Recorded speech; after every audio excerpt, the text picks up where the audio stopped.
Today on the Ancestral Findings podcast, Arizona was the last continental state to be admitted to the Union, though its history of human habitation goes back thousands of years.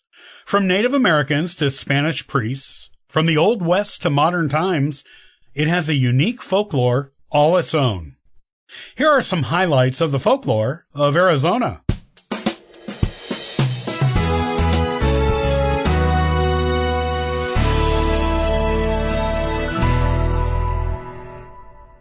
Located deep in the American Southwest, Arizona was the last continental state to be admitted to the Union in 1912. Only Alaska and Hawaii were admitted after it. Despite not being given statehood until the 20th century, Arizona has been part of the territory of the United States for a long time and has a long history of European exploration and colonization, going all the way back to the 1500s. It was also an important part of the American Old West in the 1800s. Before that, it was inhabited by Native Americans for thousands of years. Naturally, it has had quite a lot of time of human habitation to acquire some interesting folklore. Here are some of the more intriguing stories from the folklore of Arizona. The UFO Lights of Phoenix. This is a relatively recent entry into the folklore of Arizona, happening in 1997. What makes this UFO sighting special is that, unlike most sightings of UFOs, this one was witnessed and reported by thousands of people, including the governor of Arizona. The reports also all came in around the same time. There were two sets of mysterious lights in a triangle formation that moved across the sky. The Air Force later said one set of lights were flares from a military exercise, but never explained the first set.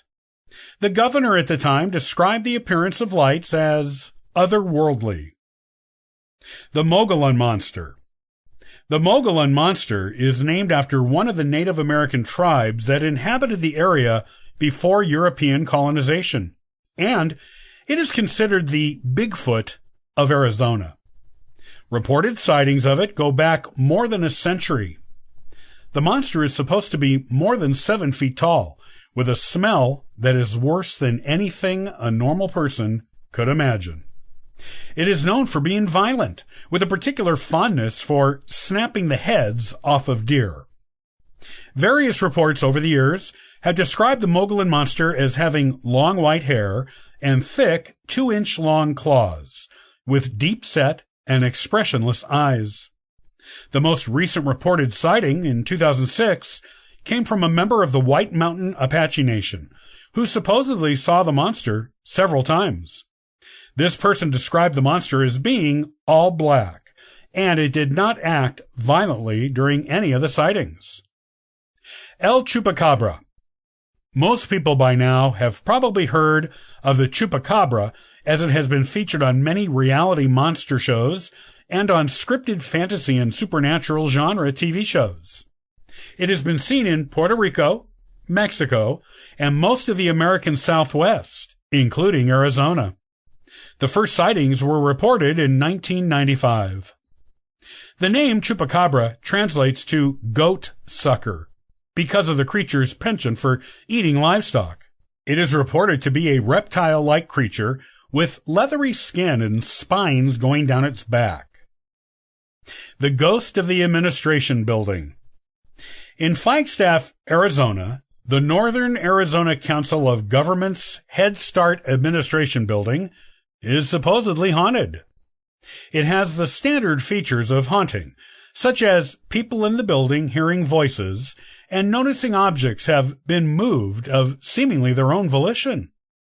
However, some creepier things have happened there too. Doors locking on their own and the keys no longer fitting is a disturbing happening at the building. Water faucets turn themselves on and off, and perhaps, most creepily, landline phones ring when they are unplugged, and no one is on the other line when they are answered. An apparition of a woman has been seen roaming the halls of the building, but no one knows who she is or what era she is from. It would seem she is responsible for the hauntings, but no one knows if other unseen ghosts are also in the building. Haunting at the Hotel Vendome. The ghost of Abby Burr and her cat are said to haunt this hotel in Prescott, Arizona. Abby came to Prescott as a young woman in the early 1900s to recover from consumption and brought her cat. She met and married a Mr. Burr, and they bought the hotel, but later lost it to unpaid taxes. The new owners allowed them to stay on in room 16 and manage the place. Mr. Burr went out one day to get Abby some medicine and never returned. It is not known if something foul befell him or if he deserted her. Abby was heartbroken and refused to eat, eventually dying of starvation along with her cat, who she had locked in a closet.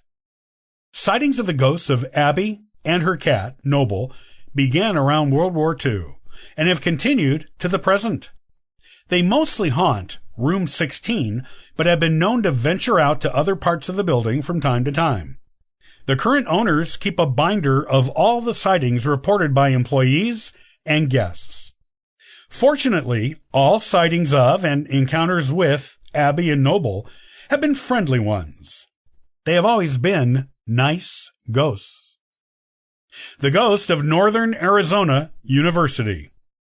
In the 1950s, a girl named Kathy was a student at this school, which was at the time called Arizona State College.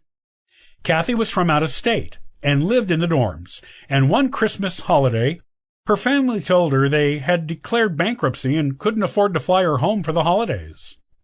At the same time, her boyfriend, to whom she expected to become engaged, broke up with her for another girl. Unhappy and alone for the holidays in gloomy, freezing, snowy weather, she killed herself by hanging using a bedsheet. The cleaning woman who found her worked at the school for another 3 decades and was able to verify the story. Kathy does not seem to have moved on from her former dorm. Water and lights turn on and off on their own. Music from the 1950s plays when no music player is on. Women who live in the dorm have reported being locked in the bathroom, even though there is no lock on the door. If the girls ask Kathy, using her name, to let them out, the door opens. The hauntings are apparently done by Kathy, as she has been seen gliding down the hallways at the dorm and through doors.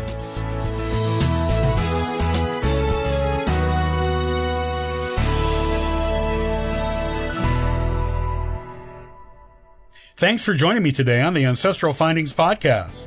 You can subscribe to the podcast on YouTube and iTunes.